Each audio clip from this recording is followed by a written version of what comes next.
Railway station की हलचल में हर कोई अपनी मंजिल की ओर भाग रहा था, लेकिन उसी भीड़ में एक बूढ़ा भिखारी था जिसकी कोई मंजिल ही नहीं थी। हाथ में पुराना कटोरा, सिक्कों की खनखनाहट और उसकी वही रोज की पुकार, गरीबों की सुनो, वो तुम्हारी सुनेगा। उसके गीत के पीछे छुपी उसकी भूख, उसकी मजबूरी और उसकी आदत साफ दिखाई देती थी। कहा जाता था कि कभी उसके पुरखे इस शहर में सम्मानित लोग थे, पर जिंदगी कभी कभी ऐसा धक्का देती है कि इंसान गिरते गिरते बस एक कटोरे तक रह जाता है। उसी वक्त एक सधा सहमा सा आदमी उसके सामने रुका। उसने जेब से कुछ 100 के नोट निकाले और गिनने लगा। भिखारी की आंखों में उम्मीद चमक उठी, आज कुछ अच्छा मिलने वाला है। आदमी ने शांत स्वर में पूछा, अगर मैं तुम्हें 1000 दूं तो तुम अपना कटोरा मुझे दे दोगे? भिखारी हक्का बक्का रह गया। उसने सोचा भी नहीं था कि कोई उसका कटोरा खरीदना चाहेगा। तभी वो आदमी बोला, ठीक है, 2000 देता हूं। लालच, आश्चर्य और एक अजीब सी खुशी के बीच भिखारी ने तुरंत कटोरा आगे बढ़ा दिया। पैसे मिलते ही उसने वहां से तेजी से कदम बढ़ा दिए, मन में डर, कहीं वो आदमी वापस न बुला ले, कहीं पैसे लौटाने न पड़ जाएं। उसने ठान लिया कि अब वह इस स्टेशन पर कभी नहीं आएगा। चलते चलते वो सोचता रहा कि लोग रोज सिक्के डालते थे और आज 2000 मिले, पर वो आदमी कटोरे का क्या करेगा?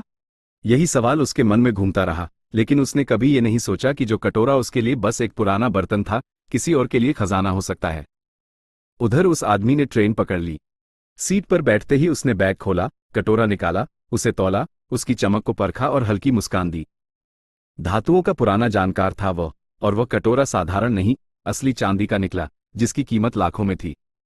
उसने 2000 में एक खजाना खरीद लिया था। वहीं जैसे जिंदगी ने एक सीख दे दी, हम भी अक्सर अपनी कीमत नहीं जानते। हम सोचते हैं कि हम बस एक कटोरा हैं और दुनिया हमें जैसे देखती है, हम भी खुद को वैसा ही मान लेते हैं। लेकिन इंसानी शरीर, मन और आत्मा, ये सब 84 लाख योनियों के बाद मिला अनमोल अवसर है। ये जन्म कोई साधारण कटोरा नहीं, बल्कि वो धरोहर है जिसकी कीमत हम खुद भी नहीं समझते। हम रोज अपनी क्षमताओं को बस खटका खटका कर सिक्के इकट्ठे करते रहते हैं, जबकि अंदर छुपी चांदी बाहर ही नहीं आने देते। असल बात यही है, दूसरों की नजर से अपनी कीमत मत तय करो। हर इंसान अनमोल धातु है, बस घिसाई बाकी है।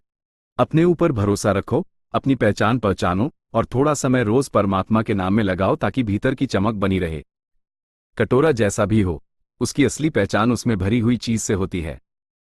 और आखिर में याद रखना, दुनिया में बहुत लोग मिलेंगे जो तुम्हें तुम्हारी असली कीमत से कम में खरीदना चाहेंगे, पर तुम्हारा मूल्य तुम्हारी नजर तय करती है, दुनिया की नहीं। यह अनमोल जन्म व्यर्थ मत जाने दो। नाम, कर्म और जागरूकता ही जीवन की असली पूंजी है।